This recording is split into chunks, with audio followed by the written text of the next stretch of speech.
मेरे गुरुदेव पूज्य श्री चार्य जी महाराज। प्रेम। सारे धर्मों में प्रेम की ही सीख दी जाती है। संसार भर में रचे गए महान काव्य का मुख्य विषय प्रेम ही रहा है।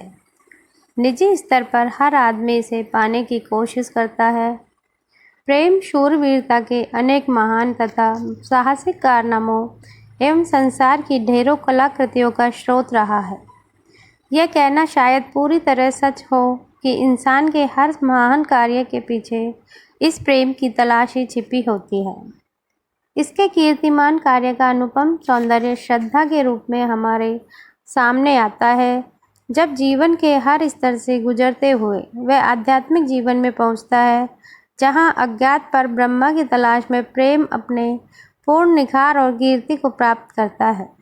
गुरुदेव ने भी बार बार इंसान के जीवन में प्रेम की आवश्यकता पर बल दिया है। उनकी सारगर्भित धारणा है कि प्रेम एक ईश्वरीय या दिव्य चीज है, इसलिए उसका तिरस्कार नहीं करना चाहिए। प्रेम को उसके सही और स्वाभाविक लक्ष्य ईश्वर की ओर मोड़ देना है। मनुष्य को सिर्फ इतना ही करना है कि वह अपने मन का रुख मोड़ दे, ताकि उसके हृदय में जो प्रेम है उसे अपने वास्तविक लक्ष्य की ओर मोड़ा जा सके। मेरे गुरुदेव का व्यक्तिगत जीवन संपूर्ण मानव जाति। मेरे गुरुदेव पाठ 5 प्रेम। सारे धर्मों में प्रेम की सीख दी जाती है। संसार भर में रचे गए महान काव्य का मुख्य विषय प्रेम ही रहा है। निजी स्तर पर हर आदमी इसे पाने की कोशिश करता है। प्रेम शूरवीरता के अनेक महान तथा साहसिक कारनामों एवं संसार की ढेरों कलाकृतियों का स्रोत रहा है। यह कहना शायद पूरी तरह सच हो कि इंसान के हर महान कार्य के पीछे इस प्रेम की तलाश ही छिपी होती है। इसके कीर्तिमान कार्य का अनुपम सौंदर्य श्रद्धा के रूप में हमारे सामने आता है। जब जीवन के हर स्तर से गुजरते हुए वह आध्यात्मिक जीवन में पहुंचता है, जहां अज्ञात पर ब्रह्मा की तलाश में प्रेम अपने पूर्ण निखार और कीर्ति को प्राप्त करता है। गुरुदेव ने भी बार बार इंसान के जीवन में प्रेम की आवश्यकता पर बल दिया है। उनकी सारगर्भित धारणा है कि प्रेम एक ईश्वरीय या दिव्य चीज है, इसलिए उसका तिरस्कार नहीं करना चाहिए। प्रेम को उसके सही और स्वाभाविक लक्ष्य ईश्वर की ओर मोड़ देना है। मनुष्य को सिर्फ इतना ही करना है कि वह अपने मन का रुख मोड़ दे, ताकि उसके हृदय में जो प्रेम है उसे अपने वास्तविक लक्ष्य की ओर मोड़ा जा सके। मेरे गुरुदेव का व्यक्तिगत जीवन संपूर्ण मानव जाति के प्रति उनके आंतरिक प्रेम की अभिव्यक्ति है। उनका प्रेम सच्चा और दिव्य है, जो सर्वव्यापी होते हुए भी एक इंसान में प्रकट होता है। मेरी तरह जिन्हें गुरुदेव को करीब से देखने का मौका मिला, उन्होंने यही पाया होगा कि उनके जैसा प्रेम में दयालु और अतिथि सत्कार करने वाला इंसान शायद ही कहीं मिले। यह सब होते हुए भी वे सब कुछ इतने शांत भाव से चुपचाप और सहज रूप में करते हैं कि उनके कामों की महत्ता अक्सर उनकी सादगी में छिप जाती है। बहुत कम लोग ऐसे हैं जो उन्हें देखकर बाहरी सादगी के पीछे छिपे उनके शब्दों और कार्यों के असली अर्थ को समझ सके। दरअसल गुरुदेव की सादगी बहुत ज़्यादा भ्रम में डालने वाली है। उनकी यही बात ऐसी है जो लोगों को धोखे में डाल देती है। एक बार किसी विदेशी प्रशिक्षक से बात करते समय गुरुदेव कहने लगे, देखिए, हम किसी को धोखा नहीं देते, लेकिन साहब, यदि वे खुद अपने आप को धोखा दे तो हम क्या कर सकते हैं। हमारी सादगी बहुत को धोखे में डाल देती है। बहुत कम लोग ऐसे हैं जो उसके परे देख पाते हैं। हमारी सादगी ऐसी है कि सारी ज़िंदगी लोग हमें बेवकूफ़ ही समझते रहे। ये कहते हुए वे हंस पड़े और फिर बोले, अब देखिए, बहुत से लोग हमें देखने आते हैं, लेकिन असल में हमें कौन देख पाता है। ज़्यादातर लोग तो सिर्फ बाहरी रूप ही देखते हैं। अफसोस की बात है कि बहुत थोड़े लोग ही उसके परे जाकर अंतर में छिपी असलियत को देख पाते हैं। इसलिए देखने के ख्याल से तो बहुत सारे लोग आते हैं, लेकिन वास्तव में कुछ लोग ही हमें देख पाते हैं, बाकी जैसे आए थे वैसे ही लौट जाते हैं। तो देखिए, हमारी सादगी ही वास्तव में धोखा है। आज हम आपके सामने यह राज खोल रहे हैं। गुरुदेव का अपने शिष्यों के प्रति जो निस्वार्थ प्रेम है, वह उनके महान कार्यों द्वारा जाहिर नहीं होता, बल्कि वह तो जिंदगी के रोज़मर्रा के हर छोटे मोटे साधारण से काम के पीछे छिपा रहता है, जिस पर अक्सर किसी का ध्यान भी नहीं जाता। एक बार मेरे शाहजहाँपुर जाने के दौरान 20 के करीब हम अभ्यासी गण गुरुदेव को घेर कर खुले आंगन में बैठे हुए थे। गुरुदेव कैनवास की आराम कुर्सी पर बैठे थे। हम में से कुछ कुर्सियों पर और बाकी चारपाई या मूंज की खाटों पर बैठे हुए थे। रात के भोजन के बाद हम लोग वहां आकर बैठ गए। शाम कब ढल चुकी थी। ग्रीष्म ऋतु की वजह से ज़्यादा ठंड तो नहीं थी, परंतु हल्का सा ठंडा और सुहावना मौसम था। 9 बजे के बाद धीरे धीरे लोग सोने के लिए जाने लगे और संख्या कम होने लगी। सभी खुले में चारपाई पर सोते थे। 11 बजे के करीब गुरुदेव के पास हम सिर्फ 3 लोग ही बचे थे। बाकी सब लोग हमारे चारों ओर गहरी नींद में डूब चुके थे। गुरुदेव हमारे सवालों के जवाब दे रहे थे, बहुत सी गंभीर बातों को रहस्योद्घाटन कर रहे थे। अचानक वे उठकर अपने कमरे में गए और एक कंबल हाथ में लेकर वापस लौट आए। एक अभ्यासी हमसे काफ़ी दूर चारपाई पर सोया हुआ था। वहां जाकर उन्होंने उसे कंबल ओढ़ाया, एक सिरा उसके पाँव के नीचे दबा दिया, फिर वापस आकर कुर्सी पर बैठ गए और अधूरी बात का सिलसिला दोबारा से शुरू कर दिया। मैंने अंदाज़ा लगा लिया कि उस अभ्यासी को जरूर ठंड लग रही होगी। दूसरे दिन सुबह मुझे पता चला कि वह अभ्यासी मेरे साथ दक्षिण से आया हुआ एक युवा साथी था। गुरुदेव को पता नहीं कैसे मालूम हो गया और उन्होंने तुरंत प्यार से जाकर उसे कंबल ओढ़ा दिया, वरना इतने सारे लोगों में से केवल उसे ही उस विशेष सत्कार के लिए कैसे चुना गया। दूसरे दिन सुबह उठने पर जब अभ्यासी ने अपने ऊपर एक कंबल डला पाया तो उसके आश्चर्य की सीमा न रही। बसंत पंचमी के उत्सव के 3 दिनों के दौरान काफ़ी संख्या में लोग इकट्ठा होते हैं। सारे कमरों और बरामदे में लोग सोते हैं, बाकी बचे हुए लोगों को पास के मकानों में रखा जाता है। दिन भर काफ़ी चहल पहल रहती है। उन दिनों सब लोग सवेरे 4 बजे उठ जाते और लगभग आधी रात ढले सोने जाते, इसलिए दिन कुछ लंबे भी होते हैं। लोग चाहे कहीं भी ठहरे हों, खाने का इंतजाम गुरुदेव के घर में ही होता है। ज़्यादा लोग होने के कारण बारी बारी से कई खेप में खाना परोसा जाता है। सबको भोजन कराने में कई घंटे लग जाते हैं। जब पहली बार मैं बसंत के उत्सव में शामिल हुआ तो एक शाम को मैं कुछ थकावट और हताश सा महसूस कर रहा था। शाम के भोजन का पहला बैच खाकर सोने जा चुका था, पर अभी भी खाने वाले इतने लोग बाकी थे कि मैंने भोजन न करने का इरादा बना लिया और जाकर बिस्तर पर लेट गया। रात के करीब 10:30 बजे थे। मैं कमरे में अकेला ही था कि अचानक गुरुदेव वहाँ आ पहुँचे। मुझे नाम से पुकार कर कहने लगे, तुमने अभी तक खाना नहीं खाया है? मेरे साथ चलो, तुम्हारे लिए एक अलहदा जगह तैयार कर रखी है जहाँ तुम खाना खा सकते हो। खाना भी तुम्हारे लिए परोस दिया गया है। मेरी समझ में ही नहीं आया कि क्या कहूँ। चुपचाप उनके साथ भीतर चला गया। जब तक मैं खाता रहा वे मेरे पास बैठे रहे। गौर करने वाली बात यह थी कि उन्होंने यह नहीं पूछा कि मैंने खाना खाया है या नहीं। उन्होंने मुझसे सिर्फ इतना कहा कि तुमने अब तक नहीं खाया, और मुझे भीतर ले गए। लोग काम में इतने व्यस्त थे कि किसी को इसका पता भी न चलता, लेकिन गुरुदेव इतने सारे कामों के बीच ये जान गए कि उनकी छत के नीचे ऐसा कोई है जिसने खाना नहीं खाया है। मैं हैरान रह गया कि इतने सारे लोगों में से मुझ अकेले को ही उन्होंने कैसे ढूंढ निकाला। ऐसी आश्चर्यजनक घटनाएं मैंने बार बार होते देखी हैं। इनसे मुझे यकीन हो गया कि लोग उनके चारों ओर भी जो महसूस करते हैं, गुरुदेव उसे अपने अंतर में अनुभव करके जो कुछ करना जरूरी होता है कर देते हैं।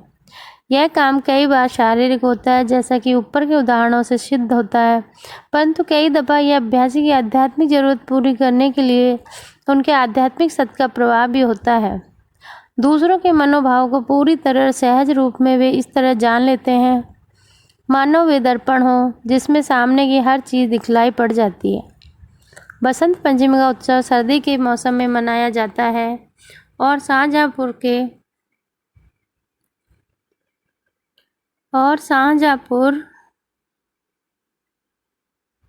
में अक्सर कड़ाके की ठंड पड़ती है। इस ठंड से कई बार हमारे यूरोपियन बंधु भी अचंभे में पड़ जाते हैं और कभी कभी तो उनसे भी वह सहन नहीं होती।